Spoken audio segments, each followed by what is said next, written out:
اس ملک کا ایک مستقبل ہو, ایک روشن مستقبل ہو.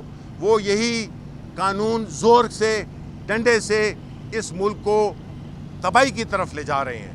اور یہ بالکل ہماری جو سیاسی جدوجہد ہے, ہم نے قانون اور آئین کے درمیان رہتے ہوئے اپنی سیاست کی ہے. اور آج کا یہ اپرووڈ ملاقات, اس میں یہ کنڈیشن ڈالنا کہ آپ سیاسی گفتگو خان صاحب کے ساتھ نہیں کر سکتے, یہ بالکل ان ایکسیپٹیبل ہے. ہم بھی اس کو اپنے فلور آف دا ہاؤس میں بھی اٹھائیں گے اور ہم کورٹس میں بھی جائیں گے. میں یہاں پہ اپنے تحریک انصاف کے جتنے ایکٹیوسٹ ہیں ان کو دلی مبارکباد پیش کرنا چاہتا ہوں. 13 اگست کی شب, 14 اگست کو آپ نے جشن آزادی, حقیقی جشن آزادی آپ نے منائی, اور انشاءاللہ تعالی آپ کی اس جستجو کی وجہ سے, اور بالخصوص آپ کے پنجاب کے, سندھ کے اور بلوچستان جہاں پہ فسطیت کا بازار گرم تھا, لوگوں کو صرف پاکستان کا جھنڈا اور پی ٹی آئی کا جھنڈا لہرانے کے اوپر ان کے اوپر ایف آئی آر ہوئی ہیں جس کو ہم لوگ کنڈیم کرتے ہیں. میں اپنے تمام پی ٹی آئی ایکٹیوسٹ کو میں سلام پیش کرتا ہوں, بالخصوص پنجاب, آپ کے سندھ اور آپ کے بلوچستان کے ایکٹیوسٹ کو. بہت شکریہ.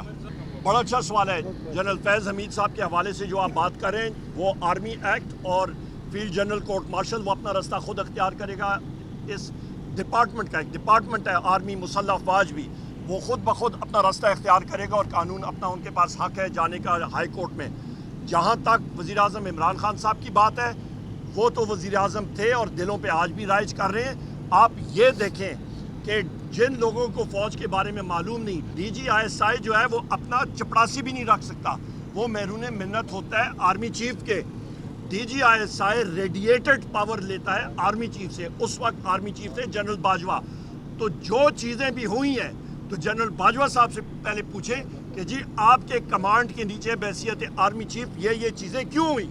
نمبر 1, اس پہ کور کمانڈرز بھی ہیں, اس پہ جنرل فیض بھی ہیں, اس پہ بہت سارے, یہ سارے کے سارے جو ہیں پھر ساروں کو سامنے آنا چاہیے. اور فیلڈ جنرل جی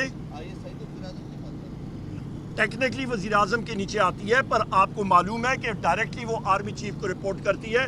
اور دوسری چیز یہ ہے کہ سرونگ جنرل اس کو لیڈ کر رہا ہے. صرف ایک بار تاریخ میں جنرل کلو صاحب, محترمہ بے نظیر بھٹو صاحبہ کے ٹائم پہ ڈی جی آئی ایس آئی ایک ریٹائرڈ جنرل تھے, ورنہ ہمیشہ سرونگ جنرل ہوتا ہے. جو سرونگ جنرل ہوتا ہے وہ آرمی چیف کے تابع ہوتا ہے, گو کہ آپ کے آئین اور قانون میں وہ وزیر اعظم کے تحت آتا ہے. وزیر اعظم کو تو اس کو تو یہ نہیں پتا کہ وہاں پہ رستہ کہاں پہ ہے, وہ تو وہاں پہ دیکھ کے, جو ہمارا ابھی کا فارم 47 کا وزیر اعظم ہے, وہ تو ایک حوالدار صاحب آ جائیں اس کو وہ 3 بار سلوٹ کر کے تو سائڈ پہ وہاں پہ کرسی پہ بٹھاتے ہیں. ان کی تو یہ اوقات ہے.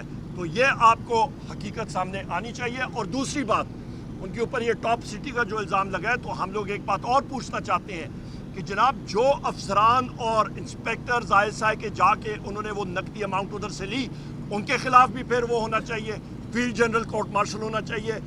پھر ہمارے تحریک انصاف کے ایکٹیوسٹ خواتین اور ہمارے مرد لوگوں کے گھروں میں, اس پہ آئی ایس آئی تھی, ایم آئی تھی, آئی بی تھی, فیلڈ انٹیلیجنس یونٹ تھی, اسپیشل برانچ تھی, یہ جا کے وہاں پہ ان کے گھروں میں توڑ پھوڑ ہوئی ہے, چوریاں ہوئی ہیں.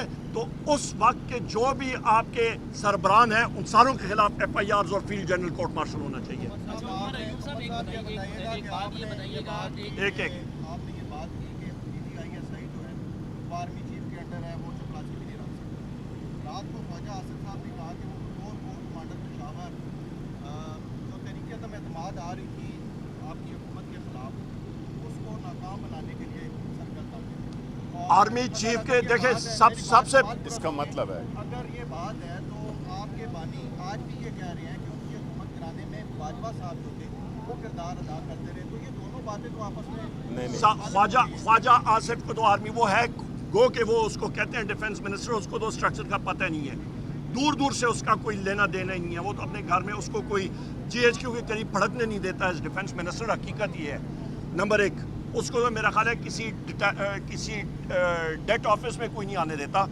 دوسری اہم بات یہ ہے کہ وہ ایبٹ آباد میں ایک اینیمل ٹرانسپورٹ ہے نا, وہاں پہ آپ کی جہاں پہ خچریں وہ سیاچن کے لیے رکھتے ہیں, وہاں پہ اس کو نہیں گھسنے دے کوئی. نمبر 1. نمبر 2, آپ والی بات, جو ڈی جی ایم آئی ہوتا ہے یا ڈی جی آئی ہوتا ہے وہ ڈائریکٹلی تابع ہوتا ہے آرمی چیف کے, تو لہٰذا جنرل باجوہ سے یہ سوال ضرور